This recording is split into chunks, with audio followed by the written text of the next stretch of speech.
explain to the good people Okay. where the Kings rank. This is per ESPN, the future NBA power rankings, which I just think is I think that sounds like the most peak summer article I've ever heard. Very peak. They do it every single summer, and every single summer people wonder, but how are you figuring this out? The NBA future power rankings are ESPN's projections of the on-court success expected for each team over the next 3 seasons, the 24-25 season, 25-26, and the 26-27 seasons. It is kind of meant to look forward, obviously, and try and project more so. I don't think it is, hey, what are the power rankings going to look in 3 years? I believe it's more just if we are taking the 3 years outlook of your team right now. So I think where the Kings might fall short in this, if I had to guess, is that, with DeMar DeRozan being 35 years old and being a really big piece to this team's success, at least for this season, maybe their projections say, well, if you're going to be relying on a 38-year-old DeMar DeRozan or 37-year-old DeMar DeRozan in a couple of years, maybe we won't expect the same level of success or anything like that. Analysts Kevin Pelton, Bobby Marks, and Tim Bontemps were asked to rank teams in 5 different categories and rank them relative to the rest of the league. There's an explanation that we can go through.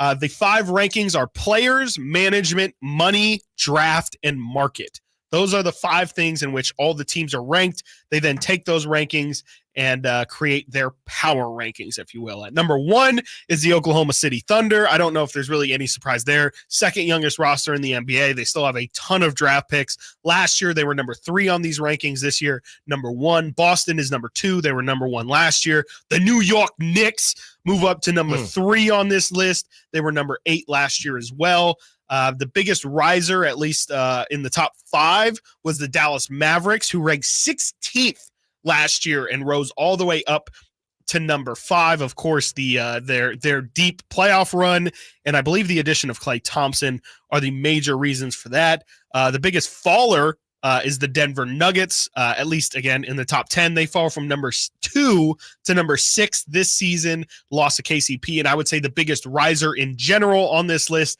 the Houston Rockets, who went from 26 last season all the way up to number 7 after finishing 500 and a 16-6 close to their season.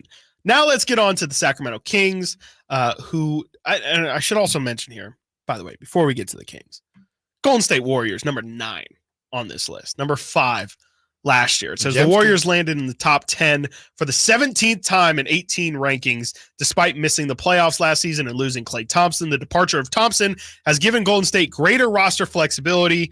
The Warriors continue to find themselves in the luxury tax this season, but avoided the first and second aprons. There is now a sense of stability with Steve Kerr and Steph Curry signing extensions, taking the coach through the 25 season and Steph Curry through the 26-27 season. So they're saying essentially the stability of knowing Steve Kerr and Steph will be there is good enough to keep the Warriors in the top 10. Somehow the San Antonio Spurs, who have the 7th best number 1 option in the NBA, they fall at number 10 on this list after being 18 last year. Now let's get to the Kings. The Sacramento Kings, unfortunately, on this list, and I'm excited to read the write-up, number 18. Last year, number 11 on this list. So a pretty big dip for the Kings. Their reasoning, and this is written from Bobby Marks, the Kings added 6-time All-Star DeMar DeRozan, re-signed Malik Monk, and extended Mike Brown through 26-27, but still fell 7 spots in this edition of the rankings thanks to primarily a drop from number 14 to number 20 in the draft category. The Kings still, here this thing goes again. The Kings still owe Atlanta a top 12 protected 25 pick from the Kevin Huerter trade, and Sacramento sent out San Antonio the rights to swap in 2031 as a part of the DeRozan trade. The Kings have no second-round picks available for trade in the next 3 years. I will say, that is not great. Second-round picks are a very easy way of getting especially trade deadline deals done for more of those, 7th through 10th guys in your rotation, just to kind of add some depth. Not having any second-round picks for the next 3 years, that's not great. And like I said, they're ranking every single one of these teams based off of 5 categories.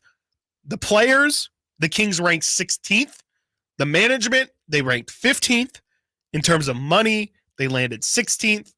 terms of market, they were 22. And in terms of draft capital, they were at number 20. So pretty much all middle of the pack. And then their market size and their lack of picks really put them behind a lot of these teams and had them fall from 11 last season to 18 this year. Alan, question, I guess, is a simple one in the point of the article. Do you feel like the Kings' future outlook, and we'll just do it as long as they did, 3 years, we can only look at this season following, and the one after that. Do you not feel like the Kings are in a decent shot to at least be competitive for these next 3 years? Yeah, I don't really get the number 18 at all. I understand that DeMar DeRozan is no spring chicken, but at the same time, you have De'Aaron Fox, who will be in his prime at that time or moving into his prime. You have Domantas Sabonis, who will be moving into his prime or really in his prime. You'll have Keegan Murray, who will be at that point, he'll be 27. Okay, something like that. Keegan Murray will have found his footing by then. You still have Malik Monk. And I would say that I just can't see the Kings moving on from DeMar DeRozan and just not filling in that void with something, right? So to me, if you want to not have them in the top 5 or top 10, that's fine. But to not have them in the top 15. In the bottom half of the league. Yeah, the bottom half of the league is insane to me. That Keegan Murray is on every single, like I said, top players, top 25, under 25. We know what Sabonis brings to the table. He puts up Wilt numbers. We know who De'Aaron Fox is. So even without De'Aaron Fox, I still feel like they should be top 15.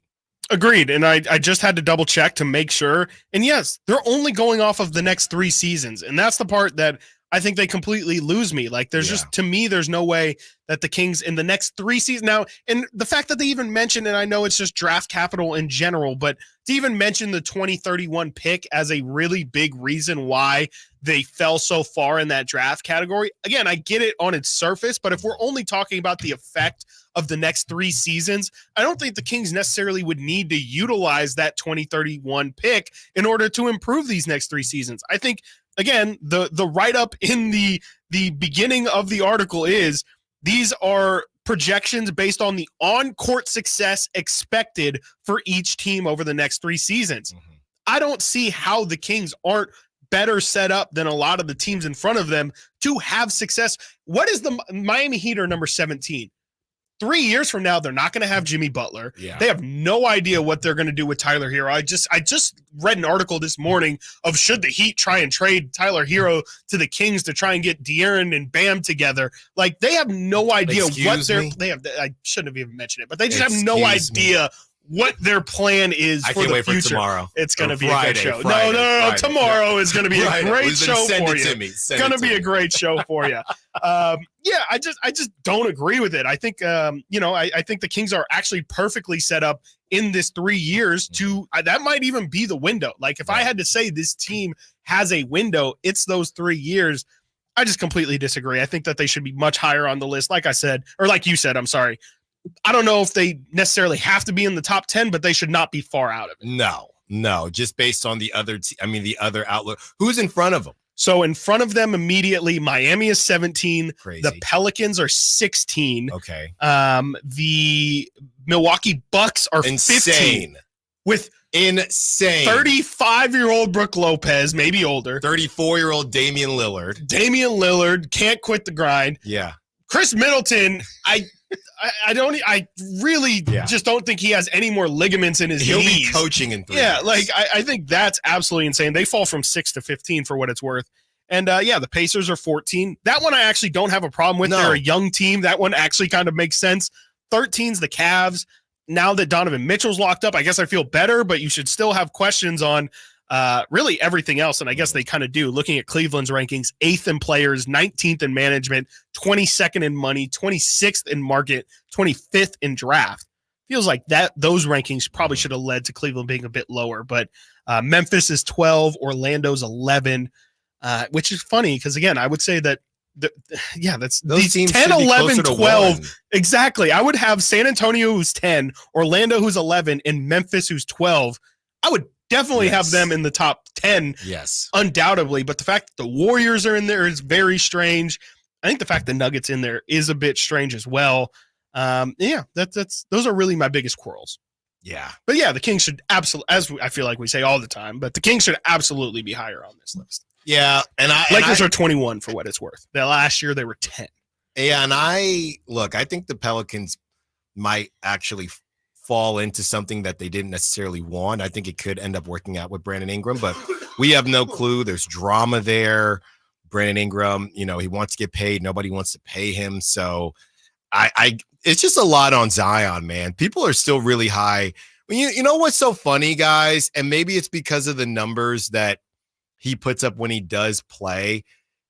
I'm just comparing him. I think Zion, the numbers he's put up is better than what Trevor Lawrence has done. So He'll eat the table. I'm not comparing him to Trevor Lawrence, but I do think it's funny if Zion, who would Zion be right now if he were a young quarterback in the league? Because I feel like he's getting so much more leeway than a quarterback would who's dealt with. Is he Joe Burrow? I mean, what is he? I was going to say Kyler, just because I don't know what they are. He might be. You might be spot on. Yeah. Jamarcus Russell, Big Ben. No.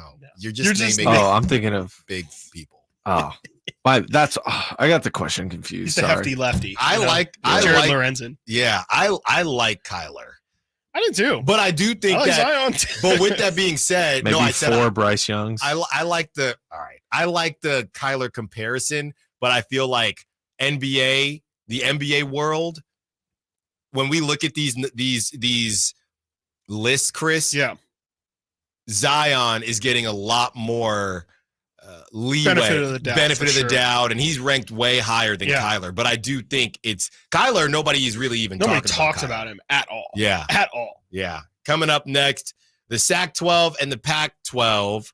We had sound from the morning show as they break down the TV markets and how that could affect Sacramento's ability to sneak into the Pac-12. And the Sac-12 puts out a feasibility study on how Sacramento would be able to handle the Pac-12. Stiles and Watkins, Sactown Sports.